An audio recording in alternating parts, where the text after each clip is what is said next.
What if I told you that time, the one thing that never changes, was once completely reinvented, and that it was an epic, glorious failure? This is the story of the French Republic's decimal time. After the French Revolution, they didn't just overthrow a king. They declared war on the past. And that meant scrapping everything, even the clock. For 12 chaotic years, an entire nation was forced to live inside a new, rational day, 10 hours. The dream was mathematical purity. If distance and weight could be rebuilt in base 10, why not time itself? A day of 10 hours. Each hour, 100 minutes. Each minute, 100 seconds. Clockmakers built a machine that obeyed reason, not the sky. A face divided into 10 perfect hours. Beautiful, precise, and utterly alien to the rhythm of life. Posters went up. New dials were installed. The law now defined the day differently.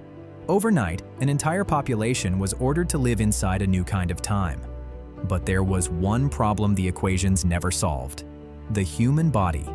It doesn't run on decimals. It runs on light, darkness, hunger, and sleep. And it refused to obey the new numbers. The new hour was 2.5 of the old ones. A single unit stretched painfully long, meetings dragged, labor exhausted. Waiting itself felt heavier than before. Shops opened at the wrong times. Church bells rang out of sync with the sun. Farmers, workers, and sailors struggled to coordinate a world that no longer agreed on when morning or night truly began. Confusion spread into law. Trials, contracts, and deadlines were written in hours no one felt instinctively. A single misread number could ruin a case. And beyond France, the rest of the world kept its old hours. Trade, diplomacy, navigation, war, everything depended on shared time. France was now living on a clock no one else could read. When Napoleon rose to power, he faced a decision: force the world to follow France's clock or let France return to the world.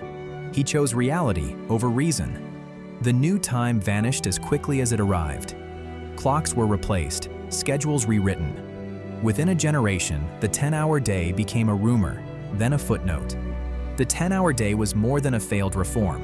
It was a test of an idea. That logic alone could redesign reality.